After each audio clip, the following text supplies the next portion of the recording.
Assalamualaikum warahmatullahi wabarakatuh. Hari ini kita akan belajar tentang prinsip dan pendekatan geografi. Jadi, kita akan membahas tentang prinsip dan pendekatan geografi.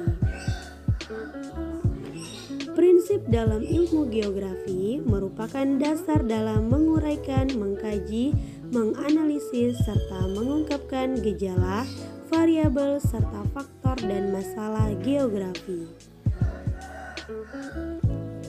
Prinsip geografi ada 4.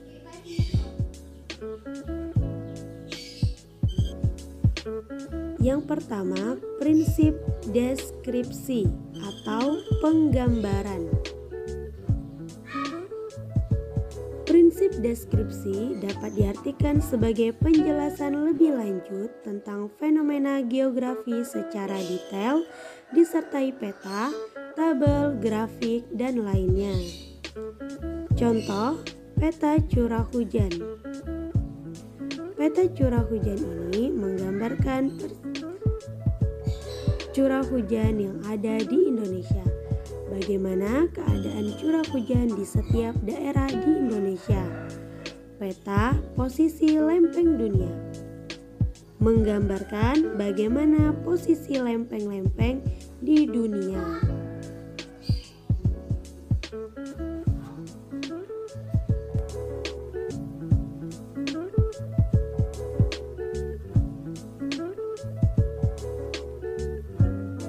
Adalah prinsip distribusi atau persebaran. Prinsip persebaran artinya bahwa gejala, kenampakan, dan masalah yang terdapat di ruang muka bumi persebarannya sangat bervariasi. Contohnya, longsor. Bencana longsor di setiap daerah persebarannya berbeda-beda. Di daerah tertentu yang lerengnya curam, longsor akan lebih banyak. Contohnya seperti di daerah lereng gunung. Contoh lainnya adalah peta persebaran fauna di Indonesia yang berdasarkan garis Weber dan garis Wallace. Ada 3 daerah persebaran fauna di Indonesia, yakni Asiatis, Peralihan, dan Australis. Yang ketiga adalah prinsip interrelasi atau keterkaitan. Artinya bahwa antara komponen atau aspek-aspek senantiasa ada hubungan timbal balik atau saling berkaitan satu dengan yang lain. Sistem pegunungan api di Indonesia. Sistem pegunungan api di Indonesia. Di Indonesia banyak terdapat gunung api dan rawan gunung meletus serta gempa karena Indonesia berada di Ring of Fire. Selanjutnya adalah penebangan hutan liar yang menyebabkan banjir. Karena banyaknya hutan yang ditebang, hal ini menyebabkan bencana banjir. Yang selanjutnya adalah prinsip korologi. Diartikan sebagai analisis suatu fenomena geospor menggunakan gabungan dari prinsip deskripsi, persebaran, dan interrelasi. Curah hujan yang ada di setiap wilayah Indonesia dapat dilihat dari siklus air yang ada di Indonesia serta dampak dari fenomena tersebut.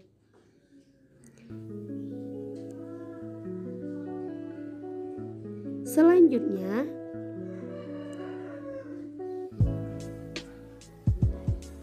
kita akan membahas tentang pendekatan geografi,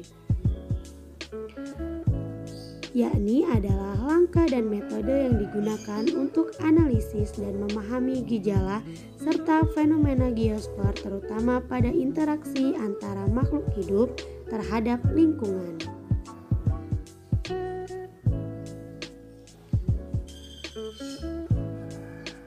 Pendekatan geografi terdapat 3.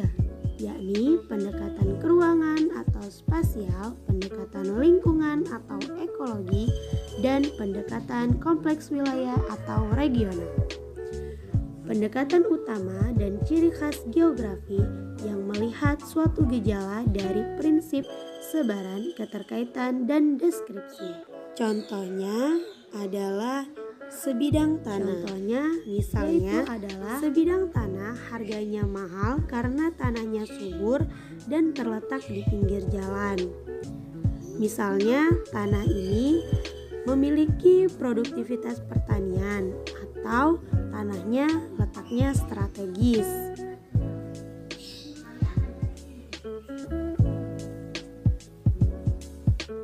Yang kedua adalah pendekatan lingkungan atau ekologi.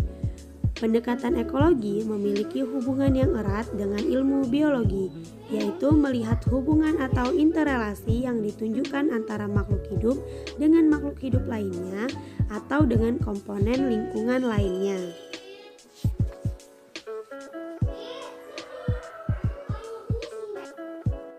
Contoh pendekatan lingkungan atau ekologi adalah bencana banjir. Bencana banjir terjadi karena yang pertama kondisi fisik dari lingkungannya, misalnya dari jenis tanah, topografi, curah hujan, dan keadaan bangunan di wilayah tersebut. Yang kedua juga bisa disebabkan karena perilaku manusianya yang menebang pohon secara liar, membuang sampah sembarangan, dan perilaku lainnya.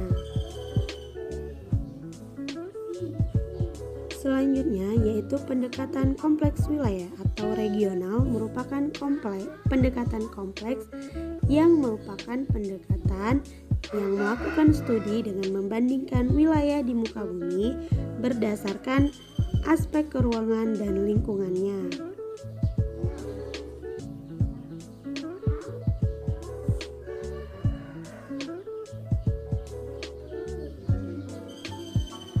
Contohnya adalah misal di suatu wilayah terdapat wilayah yang subur.